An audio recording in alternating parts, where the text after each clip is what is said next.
Një 21 vjeçar i dënuar më parë për vjedhje është arrestuar pasi akuzohet se ka kryer disa vjedhje dhe ka shtyrë një 13 vjeçar të kryejë veprime të paligjshme.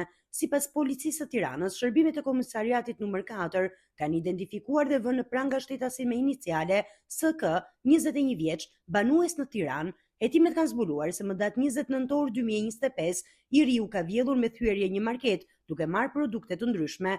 Gjatë vijimit të hetimeve është provuar se ai ka bashkëpunuar dhe ka nxitur një të mitur 13 vjeç për kryerjen e 2 vjedhjeve të tjera, më datë 6 dhjetor 2025, përfshirë vjedhjen e një shumë parash dhe produkteve në një market, vjedhjen e një shumë parash në një lokal. Në kuadër të operacionit, policia ka zbuluar dhe një aktivitet tjetër të 21 vjeçarit. Ai dyshohet se u ka shitur personave të tretë veshje policie, radiokomunikimi, pranga, si dhe municion luftarak. Vijojnë verifikimet për të përcaktuar origjinën e këtyre sendeve.